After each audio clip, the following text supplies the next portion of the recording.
Hi everyone, this is Selena Kraus and welcome to another card video.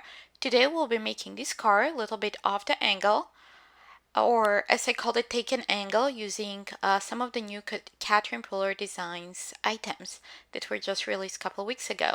So first we have the Patterns and Pine pattern paper. We have Christmas Farm stamp set and coordinating dies.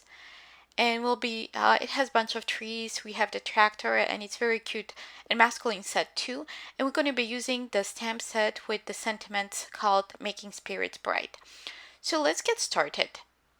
So I have as well a panel of premium white cardstock, and as well a note card, top folding note card that I made from the same cardstock. So to speed things up, I already die cut a bunch of the paper. So we'll be using this tree here, not the largest, not the smallest, so the medium one. And we'll be using Spruce and Icing on the cake ink pads. I thought I was gonna use the midnight, that's why it's right there, but I decided not to use the icing on the cake for my sentiment. So I'm just pulling out my stamp here, and we're gonna be stamping directly onto the die cut. So I'm just trying to figure out which of the tree trunks to use here. So I decided to go with the larger one. So because I'm stamping directly on my die cut, I'm using my Misty. You can use any stamping positioning tool, or you can even use your acrylic block to stamp and then die cut.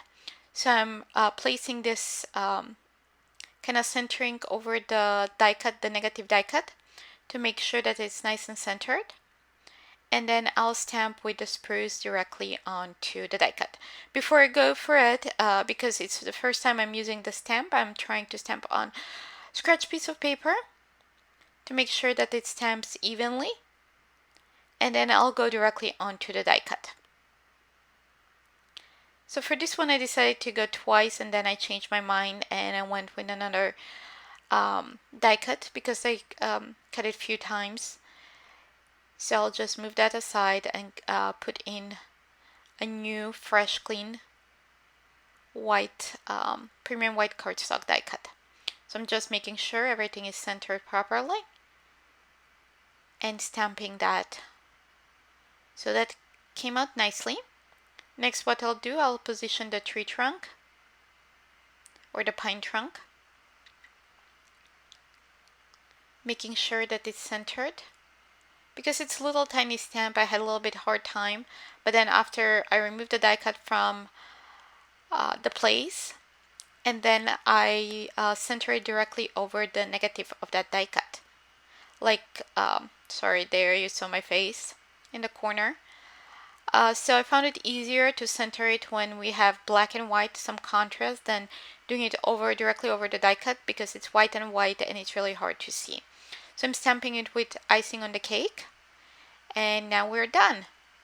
That was pretty easy.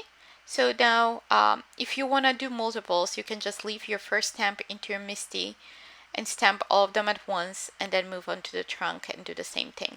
So now I'm just using my paper trimmer to trim that angle onto my panel.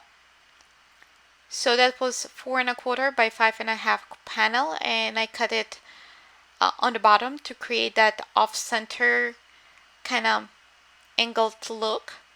So when you want to add a little bit of designer serious paper, I found it like it's very I get very great effect if I add it that way, or I just cut it diagonally, kind of not make that point in the middle, just kind of do it diagonal, or just a little strip on the side, and I really like the look.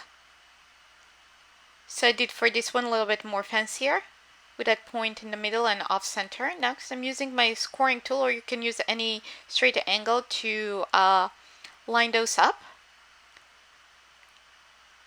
Or you can use liquid adhesive, which allows you a little bit more wiggle room to make sure that everything is centered. Next, I'm using Happy Holidays from Making Spirits Bright stamp set. And again, I'm using my Misty because I'm stamping like under an angle, and I wanted to make sure that it's straight, like parallel to that, not straight, but parallel to that line there, to that cut. And I position it in my Misty, and I'm stamping the sentiment. Next, I'll be using some foam tape to adhere that layer onto my card base. So I'm just adding a bunch of, to make sure it's nice and stable and secure. Again, I'll pull out my scoring tool. You can use your MISTI or any other straight angle. Added that one. Next, we'll adhere the tree. So on the bottom, on the trunk on the tree, I'm adding a little bit foam adhesive because we have difference in that elevation of the card. Because the top part is raised up on that foam tape and the bottom where it's the pattern paper, it's not. And then to finish off my card, I'm adding a couple of the Christmas Cove sequins. And I'll be using liquid adhesive to adhere those down. So this will pretty much finish our card. So when you want to add a little bit extra to your card, just do something that's not usual, like doing an angle or adding a little bit of pattern paper. Thanks for watching and see you soon in another video. Bye!